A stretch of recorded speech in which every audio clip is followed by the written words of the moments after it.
Good morning, प्रणाम सबको। और मेरे दिन की शुरुआत हो चुकी है और जैसा कि आप मेरा फेस देख रहे हो सड़ू सा बना हुआ है और सुबह-सुबह मम्मी ने दे दिया चावल चुनने का काम।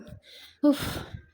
और ये चावल चुनते टाइम क्या बोलूँ मैं, बस मौन धारण मैंने किया हुआ था। चावल चुनने के बाद मैं सीधा गई साफ-सफाई करने, क्योंकि चावल की मैंने बहुत सारी गंदगी जो थे रूम में ही फेंक रही थी।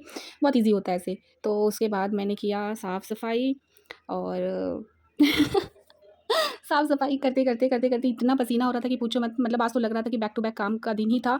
और मैं नहाने के लिए जैसे ही अपने कबर्ड को खोला, सारा भड़ाम। और मैं सोची कि अब काम करूँ, नहाऊँ कि पहले ये सफाई करूँ। फिर मैंने सोचा कि चलो पहले नहा लेते। तो मैं गई, नहा कर आई और नहाने के बाद भी मतलब लिटरली इतनी गर्मी। तो फिर सोचा कि चलो थोड़ी-सी कबर्ड की साफ-सफाई कर लेते हैं। तो बस मैं लग गई अपने काम पे वन बाय वन और धीरे-धीरे मैं कपड़ों को निकालती गई और समेटती गई। बहुत हेडेक वाला ये काम हो जाता है यार। अच्छा, वैसे जब मैं अपने कबर्ड को खोली तो फिर मैंने कहा अच्छा मेरे पास ये भी था, तो ये छुपा कहाँ था इतने दिन से, मतलब मुझे मिल नहीं रहा था।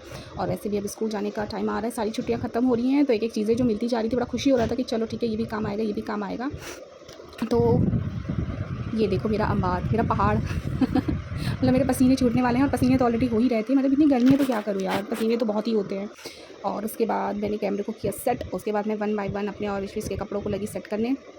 और इस तरीके से रखा था ना कि ये दोबारा कपड़े विदाउट आयरन तो यूज़ ही नहीं होने वाले। मतलब मुझे आयरन तो करना ही पड़ेगा, वरना क्या बोलूँ मैं। उसके बाद ये काम निपटा कर गर्मी इतनी हो गई थी तो मैं गई फिर फटाफट कूलर में पानी डालने, क्योंकि एक यही सबसे बड़ा काम होता है यार, कूलर में पानी डालना तो वो काम। और मैं इतनी थक गई थी कूलर में पानी डालते-डालते कि मैं क्या बोलूँ। उसके बाद मैं बैठी, थोड़ा-सा मैंने रेस्ट किया और रेस्ट करने के बाद मैं फटाक से उठी और स्टार्ट किया मैंने खाना। शुभारंभ मैंने एज़ ऑलवेज़ मैंगो से किया, क्योंकि mango is my favourite fruit यार। और मैंगो बस 1 ही महीना मिलने वाला है, तो बस मैंने आओ देखा ना ताओ देखा और फटाफट मैं अपने बस खाने पर कंसंट्रेशन करने लगी। और यार हम तो ऐसे ही हैं, हाथ से ही खाते हैं, इसके में कोई मुझे बैड कमेंट ना करे। उसके बाद खाने के बाद मैं गई सीधा फ्रीज़ में, फिर वहाँ से लिया मैंने अपना माज़ा और माज़ा पिया। माज़ा पीने के टाइम मैं किसी से शेयर करना नहीं चाहती, सही बता रही हूँ मैं। उसके बाद हो गई थी शाम, क्योंकि मैंने 4 घंटे की नींद पूरी की थी। अच्छा नहीं, शायद मैंने 2 ही घंटे की नींद पूरी की थी, क्योंकि मैं 2 नो, ये तो विक्ट्री शाइन था, ओहो! उसके बाद मैंने किया कुछ पेट पूजा में मैं चना खा रही थी। चना बहुत हेल्दी होता है, मतलब हमारे हेल्थ के लिए। तो मैं वैसे रेगुलर नहीं खाती हूँ चना वगैरह, बट हाँ, कभी-कभी मैं चना खा लेना प्रेफ़र करती हूँ। It's totally depend on my mood. और अभी यहीं पर ख़त्म नहीं हुआ था, उसके बाद पिया मैंने मैंगो जूस ठंडा-ठंडा। मतलब गर्मी में तो बस पूछो ही मत, मज़ा आ जाता है यार, मज़ा आ जाता है। और मैं डांस करने लगी, क्योंकि थोड़ा स्टाइल मारना भी ज़रूरी था तो मैं टीवी देख रही थी और उसके बाद मैंगो जूस का आनंद ले रही थी।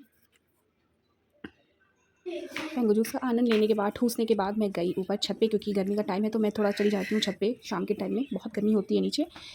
तो थोड़ा-सा वॉक कर लेती हूँ मैं। और उसके बाद इट्स टाइम टू डिनर। हो गई थी रात। रात में हमारे डिनर में ये हमारा डिनर था। मैंगो होना ज़रूरी है मेरे डिनर में, जब तक कि मैंगो मेरे घर में है। तो आई कांट स्किप मैंगो। तो मैंगो मैं खाना पसंद करती हूँ सबसे पहले ही। और मैं फटाफट अपना डिनर निपटाने में बस लग गई। और क्या बोलूँ, डिनर निपटाने के बाद एक और मैंगो मैंने खाया। अच्छा सच्ची-सच्ची बताना, मैंगो को किस-किस ने ऐसे खाया है? मतलब ऐसे मैंगो का जूस उसके कवर के अंदर ही बना के, सच्ची-सच्ची बताना यार किसने-किसने खाया है? हम तो बड़ा खाते हैं, मुझे बहुत मज़ा आता है। और उसके बाद खाना खाने के बाद मैं थोड़ी देर शांति से बैठ जाती हूँ। क्या कहते हैं इसे? शायद वज्रासन कहते हैं, बैठने के बाद। और it's time to sleep. So मैं चली सोने। Tata bye bye, good night. ये था मेरा पूरे दिन का ब्लॉग।